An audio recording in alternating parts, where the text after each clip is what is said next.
ലഹരി വല്ലാതെ വ്യാപിച്ചുകൊണ്ടിരിക്കുന്ന അവസ്ഥയാണ്.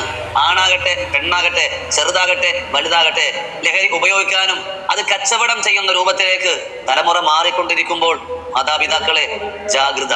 പണ്ടൊക്കെ ഒന്ന് സിഗരറ്റ് വലിച്ചാലോ കള്ളു കുടിച്ചാലോ മറ്റുള്ളവർക്ക് തിരിച്ചറിയാൻ പറ്റും. ഇപ്പൊ അങ്ങനൊന്നുമില്ല. പ്രത്യേകിച്ച് മണമൊന്നുമില്ല. കുട്ടികൾ ഒരു മായാലോകത്തിൽ അടിമപ്പെട്ടിരിക്കുന്നു.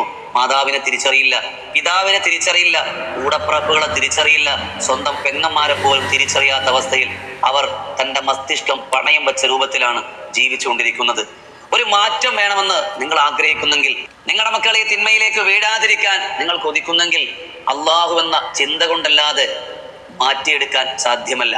കള്ളുകൂടി തെറ്റാണെന്ന് ആർക്കറിയാത്തത്? കോടികൾ ചെലവാക്കി ആ കള്ളിൽ തന്നെ പരസ്യം ചെയ്തിട്ടില്ലേ ആരോഗ്യത്തിന് ഹാനികരമെന്ന്? സിഗരറ്റ് വലി അപകടകരമാണെന്ന് ആർക്കറിയാത്തത്? ക്യാൻസർ ഉണ്ടാകുമെന്ന് ഫോട്ടോ അടക്കം വെച്ച് പ്രചരണം നടത്തിയില്ലേ? എന്നിട്ട് ആരായിപ്പോ വിട്ടുനിന്നത്? അപ്പോ തെറ്റാണെന്ന് അറിഞ്ഞാലും അല്ലെങ്കിൽ ഇത്രയും വ്യാപകമായ ബുദ്ധിമുട്ടുണ്ടാക്കുമെന്നറിഞ്ഞാലും ഒരാളുടെയും മനസ്സിനെ അതിൽ നിന്ന് പിന്തിരിപ്പിക്കാൻ കഴിയില്ല. എന്നാൽ റസൂലുള്ളാഹിന്റെ കാലത്തില് കള്ളില്ലാത്ത ഒരു ജീവിതമില്ലാതിരുന്ന തലമുറ, ഞാൻ മരിച്ചാൽ എൻ്റെ ഖബറിന്റെ മേലെ വെക്കേണ്ടത് മുന്തിരിച്ചെടിയാകണം, അതിന്റെ വേരിങ്ങനെ ഖബറിലേക്ക് ആഴ്ന്നിറങ്ങുമ്പോൾ അതിന്റെ വേരൊന്ന് കടിച്ച് ആ ഒരു മാധുര്യം രുചിക്കണമെന്ന് ആഗ്രഹിച്ചിരുന്ന ഒരു തലമുറയാണ് കള്ള് കണ്ടാൽ വലിച്ചെറിയുന്ന രൂപത്തിലേക്ക് എത്തിയത്.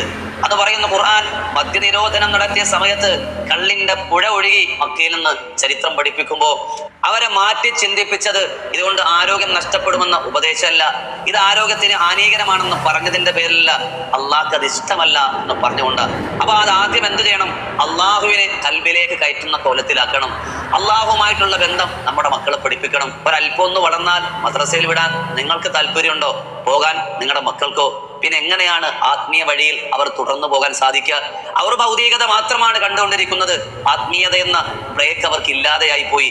അതുകൊണ്ട് പ്രിയമുള്ളവരെ, ആത്മാർത്ഥമായി അള്ളാഹു എന്ന ചിന്ത മക്കളുടെ മനസ്സിലേക്ക് ഒന്ന് ഇട്ടുകൊടുക്കുക. അള്ളാഹുവിന്റെ വിശാലമായ സ്വർഗവും വലിയ ഭീകരമായ നരകത്തെയും പഠിപ്പിച്ചു കൊടുക്കുക. മുത്ത് റസൂലിനെ പ്രണയിക്കാൻ പഠിപ്പിക്കൂ. അതുകൊണ്ടല്ലാതെ പുതിയ തലമുറയെ മാറ്റാമെന്ന് ഒരാളും വിചാരിക്കേണ്ട. അള്ളാഹുവെ, ഞങ്ങളുടെ മക്കളെയൊക്കെ നീ നന്നാക്കണേ റഹ്മാൻ. നമ്മുടെ മക്കൾ ഈ തലമുറയിൽ അപകടകരമായ അവസ്ഥയിലാണെന്ന്. ഓരോ കോളേജിന്റെയും സ്കൂളിന്റെയും ഉള്ളറകളിൽ ലഹരി വല്ലാതെ വ്യാപിച്ചുകൊണ്ടിരിക്കുന്ന അവസ്ഥയാണ്. ആണാകട്ടെ പെണ്ണാകട്ടെ ചെറുതാകട്ടെ വലുതാകട്ടെ ലഹരി ഉപയോഗിക്കാനും അത് കച്ചവടം ചെയ്യുന്ന രൂപത്തിലേക്ക് തലമുറ മാറിക്കൊണ്ടിരിക്കുമ്പോൾ മാതാപിതാക്കളെ ജാഗ്രത. പണ്ടൊക്കെ ഒന്ന് സിഗരറ്റ് വലിച്ചാലോ കള്ളു കുടിച്ചാലോ മറ്റുള്ളവർക്ക് തിരിച്ചറിയാൻ പറ്റും. ഇപ്പൊ അങ്ങനൊന്നുമില്ല. പ്രത്യേകിച്ച് മണമൊന്നുമില്ല. കുട്ടികൾ ഒരു മായാലോകത്തിൽ അടിമപ്പെട്ടിരിക്കുന്നു. മാതാവിനെ തിരിച്ചറിയില്ല, പിതാ